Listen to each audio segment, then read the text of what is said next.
Amigos, muy buenas noches, bienvenidos a una nueva edición de Business Night Talks. Esta noche tenemos la visita de Diego Crespo, gerente general de Mapei. Diego, muy buenas noches. ¿Cómo estás, Álvaro? Un gusto estar con ustedes y gracias por la invitación. Diego, tú sabes que siempre lo primero que queremos es conocer a la persona, cómo se formó, cómo creció. Cuéntanos un poco de qué estudiaste y tu carrera, cómo te llevó a ser gerente general de Mapei. A ver, yo estudié Ingeniería Industrial en la Universidad de Lima, me gradué en el año 2006 y en ese momento yo pensé que la ingeniería industrial tenía que estar obviamente dentro de una fábrica, ¿no? Ahora obviamente después de tanto tiempo debo decir que no es tanto así. Yo creo que la ingeniería industrial te da muchas herramientas para poder dirigir organizaciones, negocios, inclusive empresa propia, ¿no? Empecé haciendo unas prácticas cuando estaba en sexto ciclo en Cementos Lima, hoy día una parte del grupo UNACEM, donde aprendí mucho obviamente la industria del cemento como tal. Y luego hice unas prácticas también en una empresa multinacional suiza que se llama Sika, una empresa también líder en el sector. Y obviamente me quedé en esa compañía. Me quedé 12 años en la empresa, ingresando como practicante para el área de producción y luego hice toda mi carrera terminando como gerente de unidad de negocio. Y en ese camino obviamente hice un MBA en Centrum Católica con una doble certificación en la Universidad de Tulane en Estados Unidos. Me tocó obviamente estar en España y en China en algunos, digamos, programas de intercambio también con ellos. Y bueno, llegué a ser gerente general ahora de Mapei los últimos casi 5 años que ya voy a cumplir en la compañía.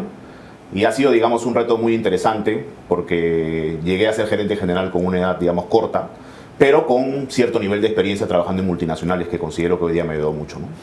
Bueno, yo también soy industrial de la de Lima, un poquitito mayor que tú, pero me sucedió algo similar, si quieres, en paralelo.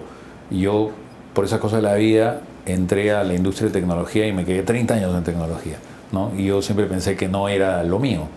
En tu caso, te has quedado en una industria muy cercana a la de la construcción, pero no has tenido tanto contacto con otras industrias, salvo con las industrias como clientes.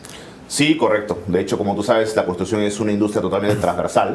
No pasa por el sector salud, por el sector educación, por minería y por todas las otras.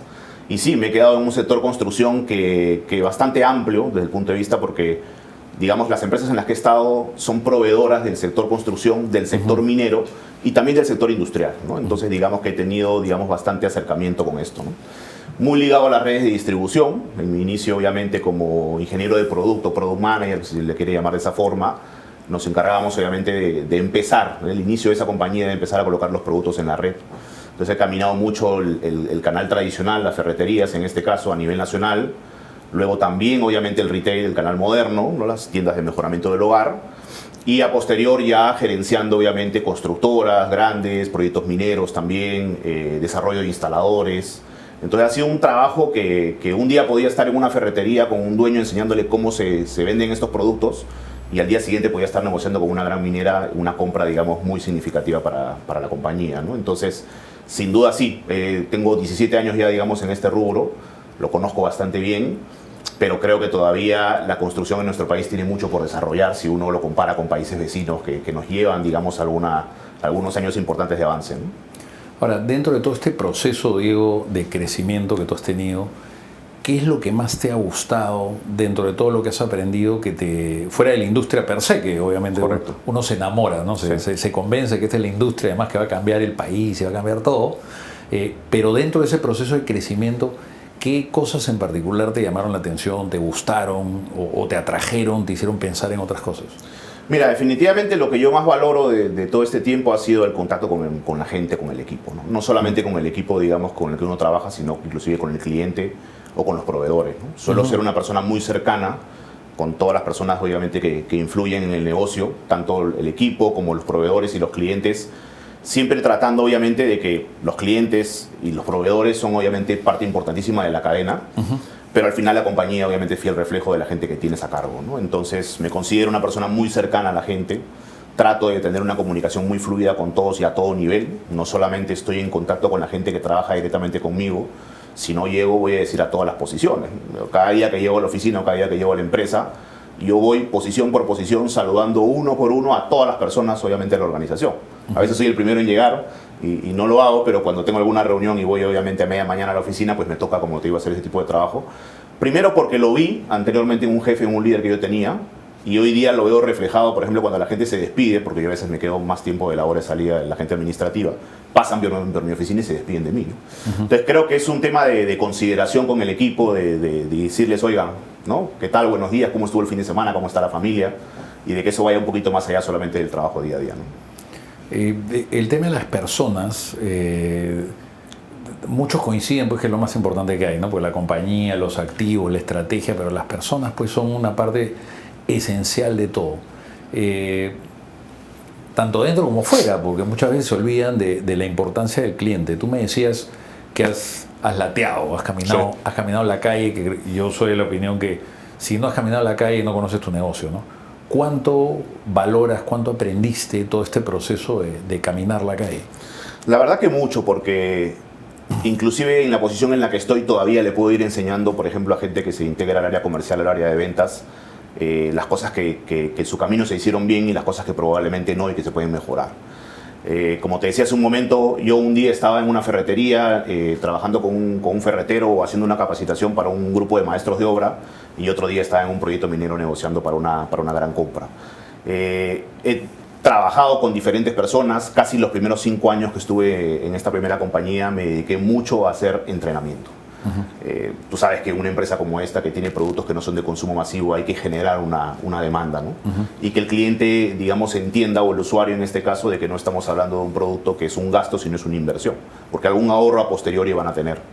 Entonces sí, definitivamente yo creo que el caminar, en estar en contacto con el cliente, con el usuario final, porque a veces también hacíamos entrenamientos para ama de casa, para la persona que quería remodelar, digamos, su vivienda, que la quería mejorar. Entiendes en cierta forma cómo enfocar tus productos, el lenguaje que tienes que utilizar, la información que debe ir, por ejemplo, en el empaque de tu producto para que sea, digamos, bastante bien aceptado y sea bastante bien instalado. Porque también tenemos otra gama de productos en esta industria que no son fáciles de, obviamente, instalarlos uno mismo y requiere de una mano de obra especializada para eso, ¿no? Entonces, definitivamente el caminar la calle te hace sentir, obviamente, el mercado. Nadie te va a contar, digamos, ninguna historia, ya lo hiciste. Lo sigo haciendo, inclusive. Yo siempre ando con mis botas, con mi casco, mi chaleco en la maletera de la camioneta. Y si hay que irnos a un proyecto y hay que viajar y hay que manejar en carretera horas, se hace. Porque definitivamente el vendedor siente un respaldo cuando está acompañado de uno que ya tiene cierta experiencia en el mercado. Y el cliente percibe bien la visita de un gerente, ¿no? Dice, oye, me siento importante porque ha venido no solamente el vendedor, sino ha venido también el gerente de la compañía, ¿no? Somos importantes para ellos. Entonces sí, digamos que no he dejado de hacerlo y sin duda se aprende muchísimo. Ahora, ¿hay algo en tu formación que crees que te ha faltado hacer o que tú sientes que te hubiera gustado dedicarle algo más de tiempo? Pues, bueno, eres profesional, tienes una maestría y tienes una amplia experiencia en el sector, pero siempre hay cosas que se nos quedan, ¿no? ¿Hay algo a ti que se te quedó por ahí pendiente? Mira, me tocó, como te digo, desde muy joven empezar a manejar estados financieros, P&L y ese tipo de cosas. Sí me hubiera gustado en su momento hacer algo más de finanzas, algo más de contabilidad. No tanto para entender cómo se trabaja o cómo se hace, digamos, la parte operativa, sino para, digamos, en cierta forma tomar algunas decisiones mejores en su momento cuando a los 26 años, 27 años ya tenía un P&L al frente. Si bien la ingeniería industrial alguna noción rápida de cómo leer o entender nos da, definitivamente sentía que no era lo suficiente, ¿no? Entonces, digamos que en ese lado financiero contable me hubiera gustado profundizar un poco más. En el MBA obviamente eso no es un trabajo importante.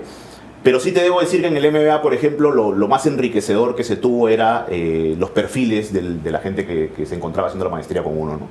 Me tocó, por ejemplo, abogados, me tocaron veterinarios, otros ingenierías, administradores, comunicadores, y que se movían digamos, en rubros totalmente diferentes a uno, ¿no? Seguros, banca, por ejemplo, petróleo, y obviamente uno de ahí también aprende mucho de la gente que, por ejemplo, estaba en ese lado financiero o en ese lado contable, ¿no?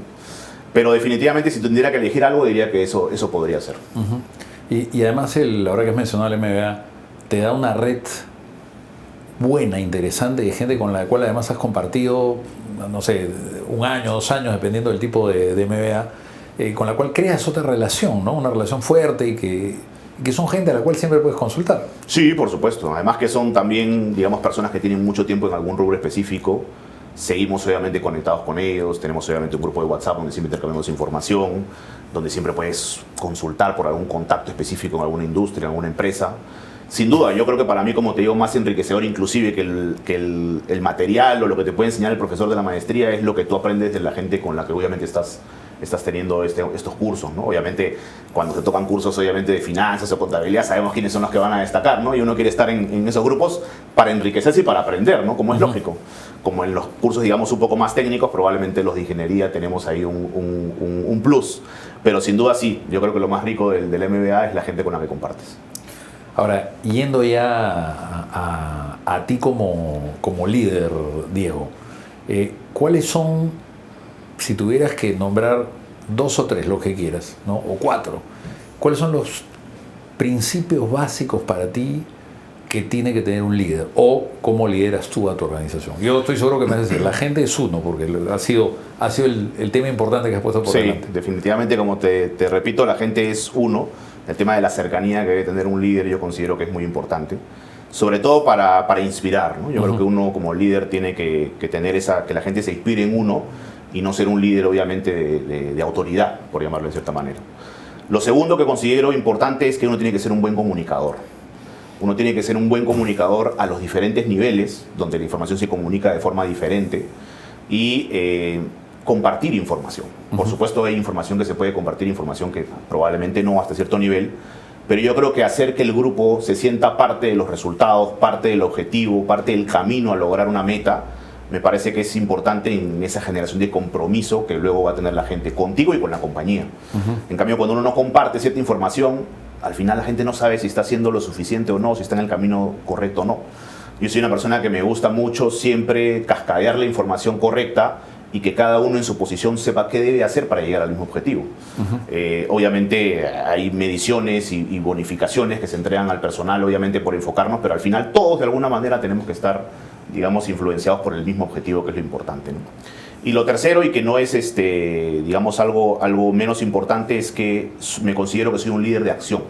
Es un líder de estar con el equipo, ¿no? De salir, de hacer, sí, obviamente trasladar información, de decir, oye, te delego esta información o no, pero siempre ahí, tratando de ver qué se puede mejorar, qué desde mi experiencia puedo aportar en equipos multidisciplinarios donde obviamente cada uno maneja su propio expertise, ¿no?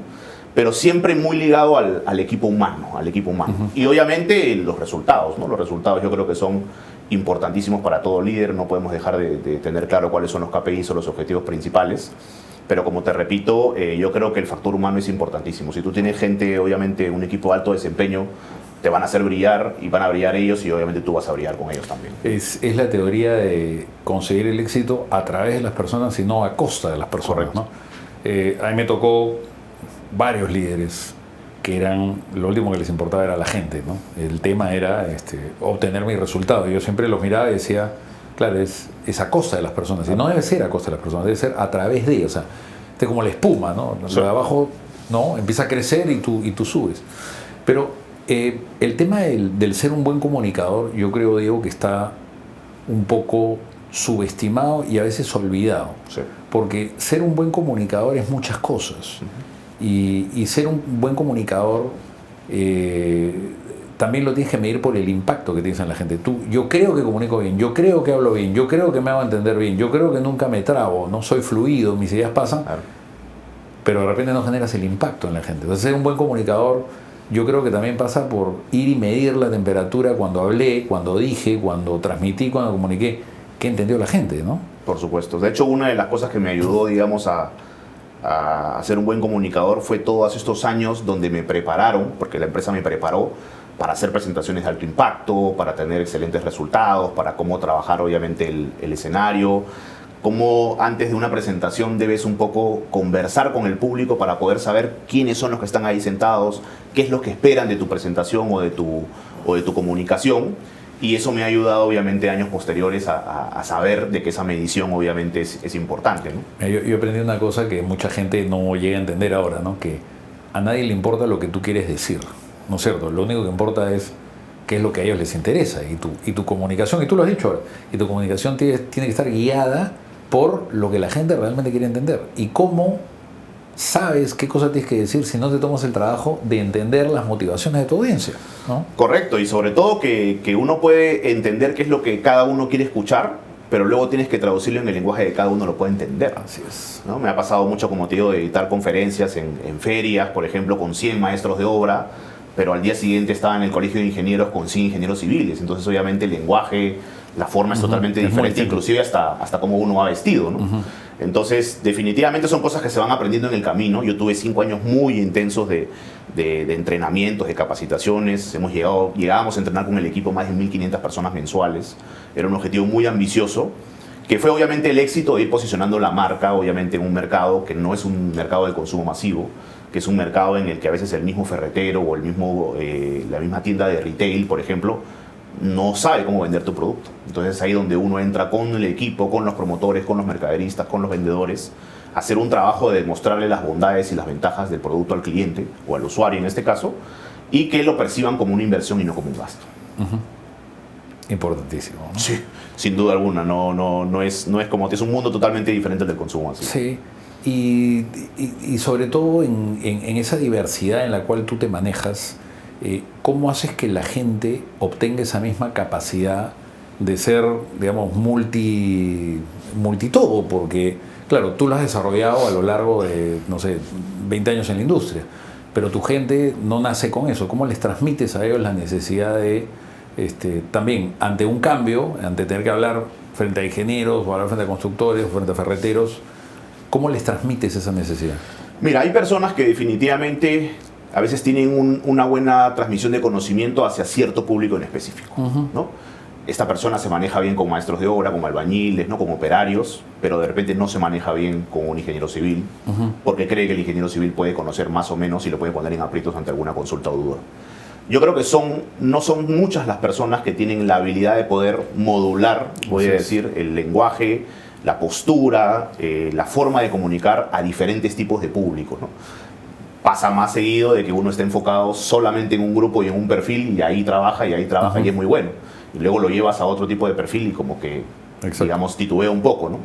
Pero tratamos internamente, obviamente, de hacer algunos entrenamientos, de hacer algún trabajo de coaching, de acompañarlos, de escribirlos en algunos cursos que hay muchos de manejo de oratoria, de presentaciones de alto impacto.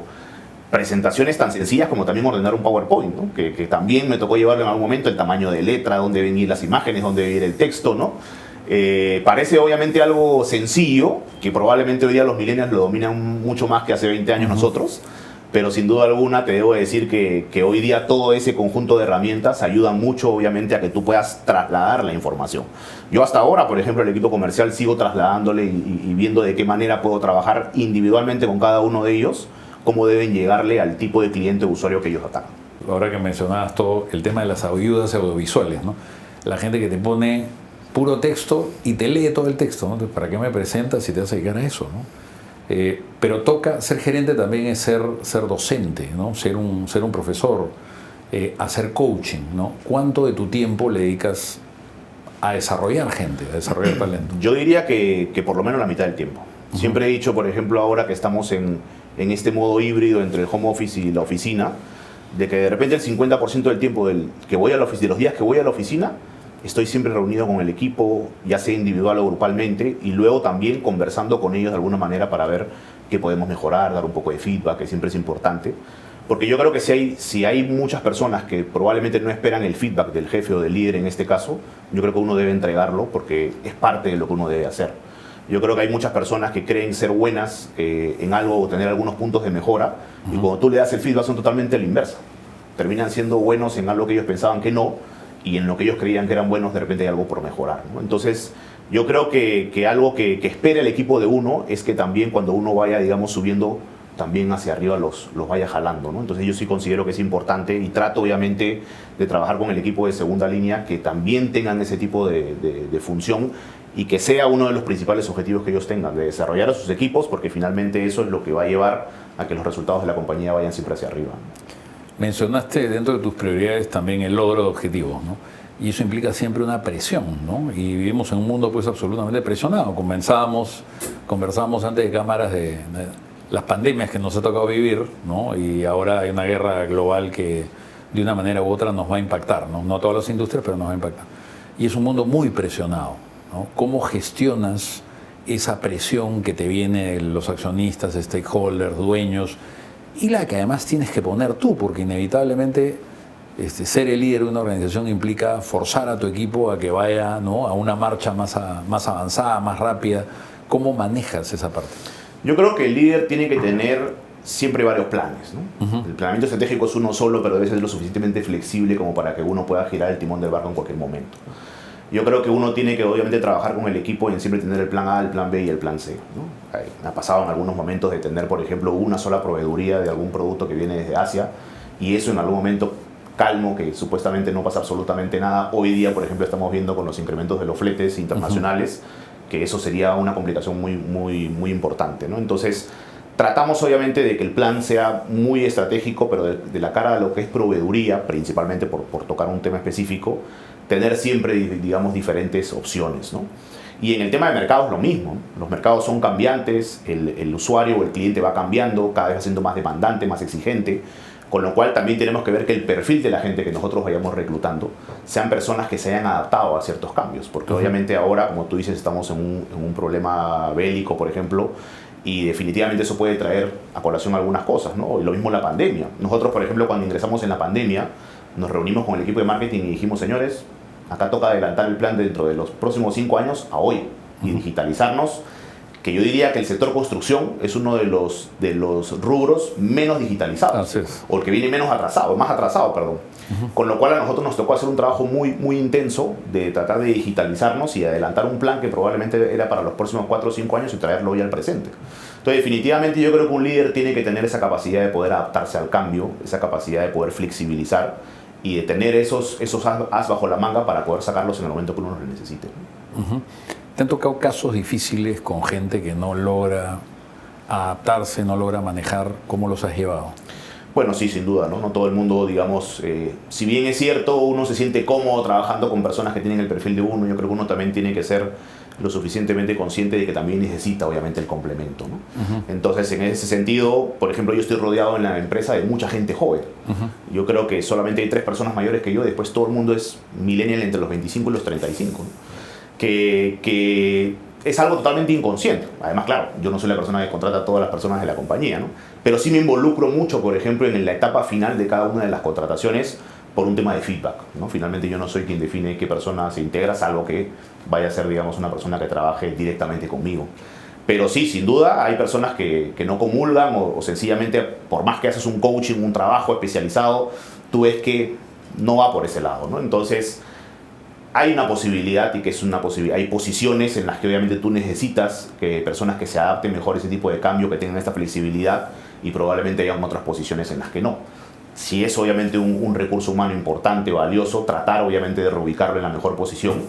Pero si no, pues definitivamente también me ha tocado prescindir de algunas personas que no están adaptadas para el ritmo que la empresa lo necesita, ¿no? Porque estamos en una etapa, en esta nueva compañía, de inserción en el mercado, donde tenemos que ser mucho más ágiles que las otras compañías que están ya, digamos, con una cantidad de años más importante en el mercado.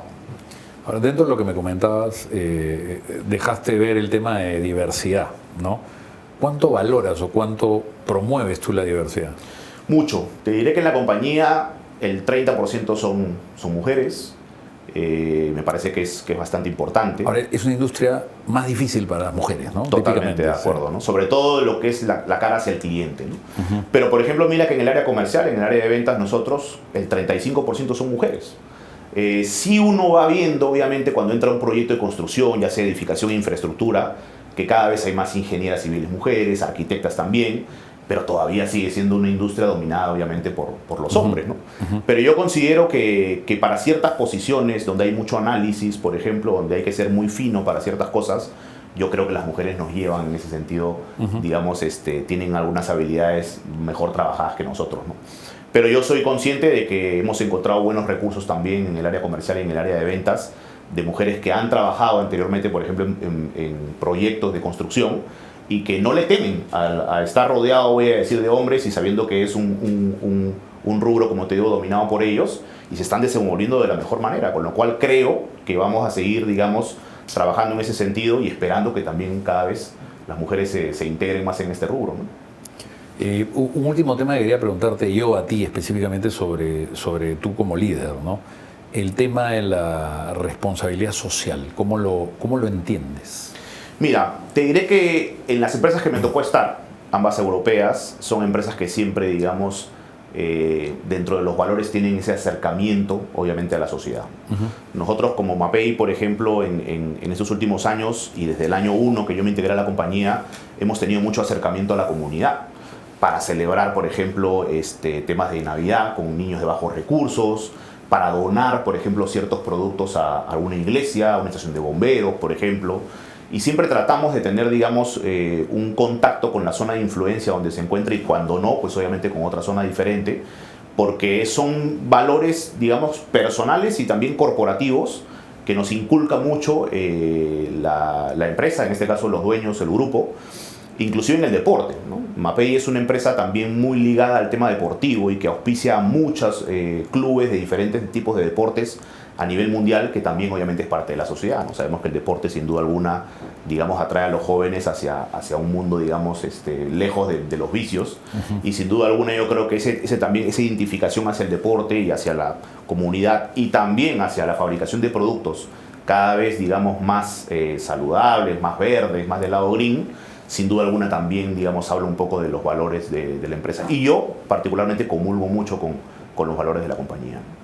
Diego, hablemos ahora sí un poco más de Mapei. Primero, a mí me parece interesantísimo todo lo que hacen. Vamos a entrar con la audiencia en eso, pero primero cuéntanos, Mapei es una empresa con base ¿en dónde?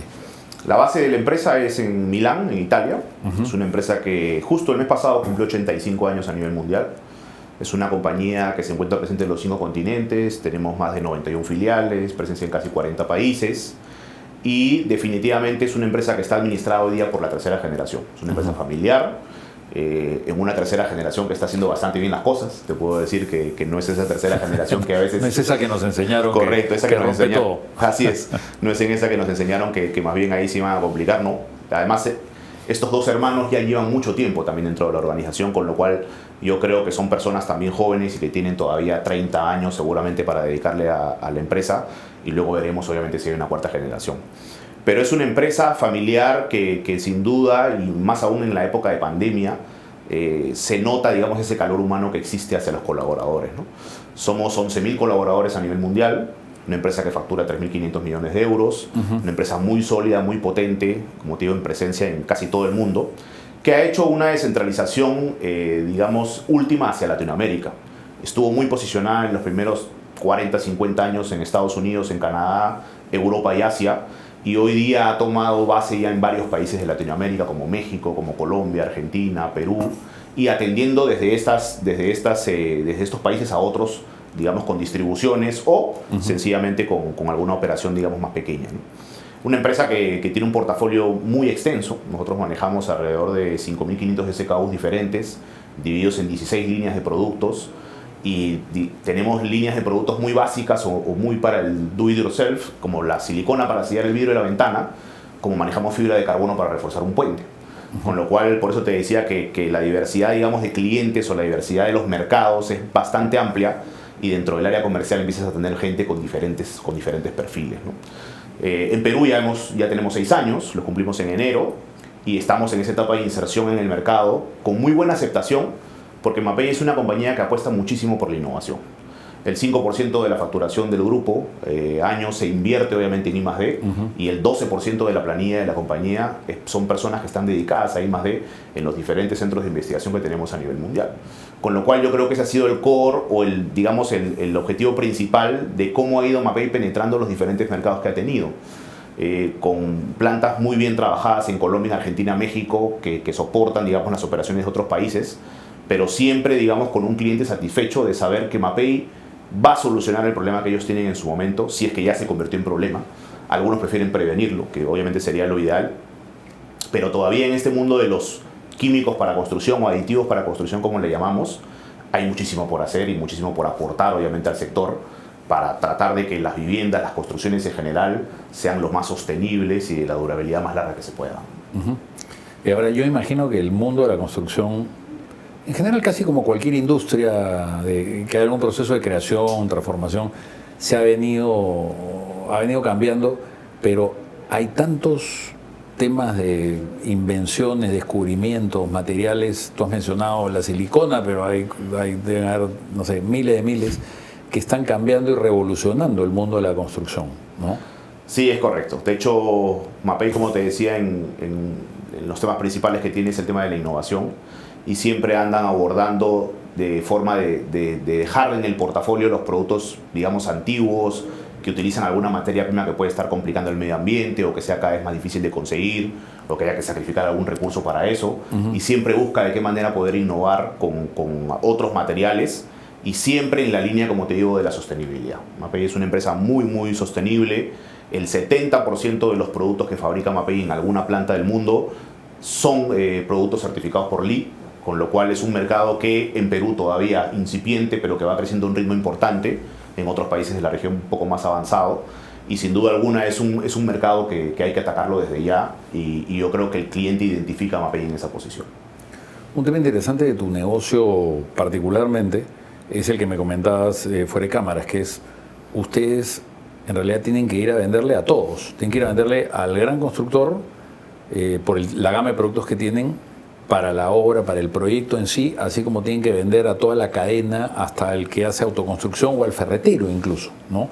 Y que para ustedes pues es importantísimo la satisfacción que tengan con el producto pasa porque toda la cadena también esté bien entrenada, bien preparada y obviamente sepa instalar, porque al final del día si la silicona se sale porque la enfriaron o la calentaron y te van a decir, oye, tu silicona es mala, pero en realidad es que fue mal trabajada.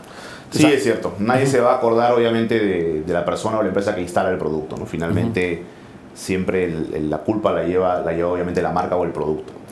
Y es importante porque nosotros, dentro del diverso portafolio que manejamos, tenemos una gran cantidad de productos que pueden ser aplicados leyendo el envase, ¿no? Que son los productos de la distribución, que son los productos de la ferretería o del retail. Pero tenemos otra gama también bastante amplia que sí necesita de una mano de obra calificada para la instalación. Nosotros como Mapei nos trabajamos mucho en desarrollar empresas instaladoras que puedan dar las garantías del caso por las instalaciones, o viceversa. También lo que hacemos es ir con las constructoras y entrenar al personal si ellos consideran que tienen personal hábil para ese tipo de trabajo, y además la disposición del personal, ¿no? Porque a veces la constructora, digamos, tiene el personal en ciertos trabajos específicos y no tiene una cuadrilla de dónde conseguir de ellos mismos para poder hacer la instalación. Entonces, hacemos un trabajo muy intenso de entrenamientos y de actualización, porque año a año nosotros metemos una cantidad de productos al mercado muy importantes, apostando justamente por la innovación. De hecho, en los 6 años que tenemos en Perú, hemos sido, digamos, pioneros en traer tecnologías que en Europa tienen 15, 20 años y que en Perú todavía no se conocen. Y son productos, digamos, con los que más nos hemos dejado, digamos, ver en los proyectos. Porque, por ejemplo, ¿no? Uno les da un producto y dice, uy, pero ese producto de repente puede ser muy costoso, pero no consideras todo lo que vas a dejar de hacer, o el tiempo que vas a ganar, o la cantidad de personal que puedes destinar a otras actividades, ¿no? Eso también es otra de los trabajos que hay que hacer con el cliente, ¿no? Hacerle los números claros y decirle, mira, este producto cuesta tanto, pero tú vas a ahorrar por este lado esto, o te va a durar más, o vas a poder destinar personal para esto, o no vas a tener que botar desmonte o lo que fuera. Costos ocultos que lamentablemente mucha gente no los toma en cuenta, pero cuando uno hace las cuentas se da cuenta que al final ese producto sin duda va a dar el resultado que uno necesita. No sé, el famoso, depende de la industria, lo llaman distinto, ¿no? Costo total de propiedad, costo Correcto. total de uso, costo total, pero que obviamente tienes que tener a la gente bien entrenada, ¿no?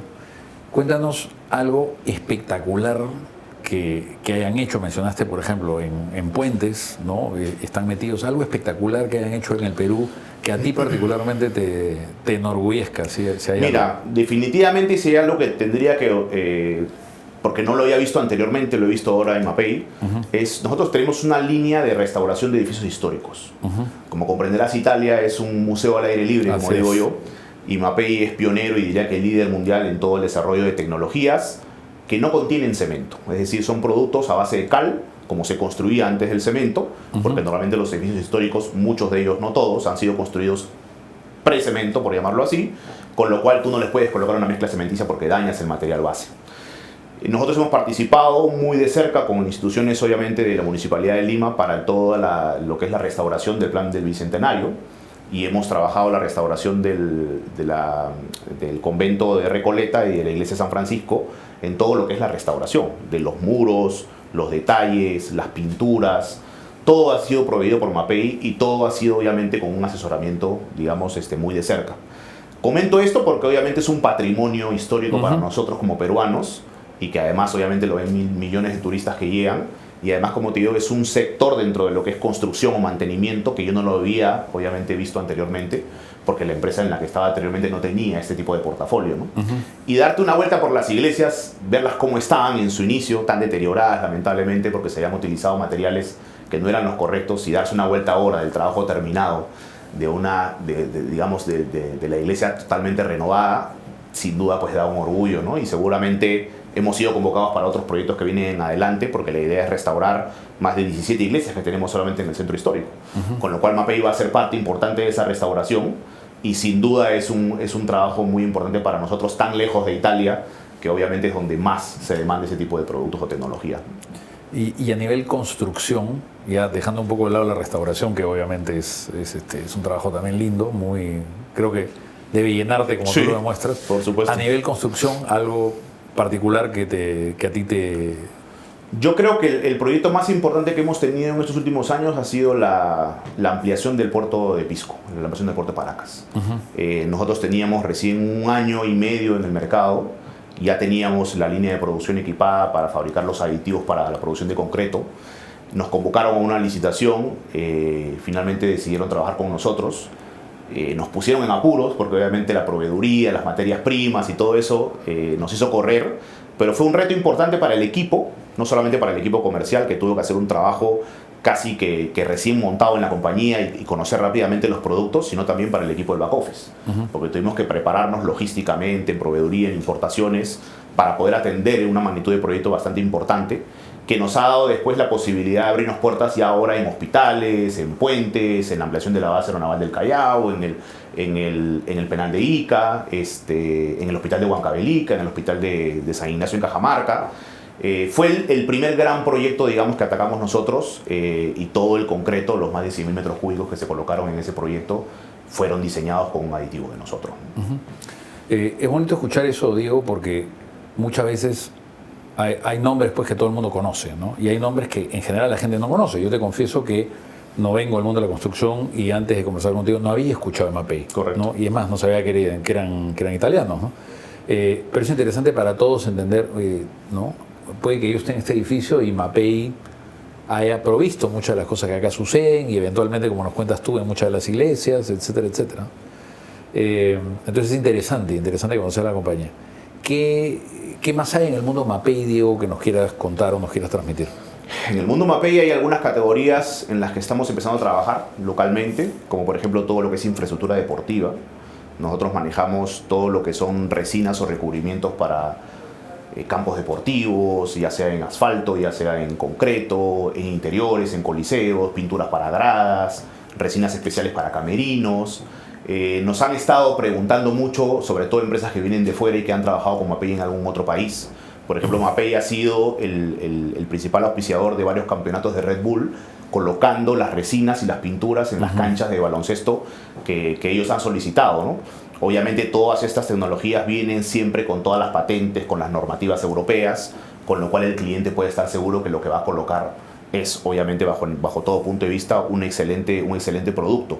Se ha colocado, por ejemplo, también en muchas canchas de que se juega Copa Davis, también las resinas Mapecoat TNS de Mapei.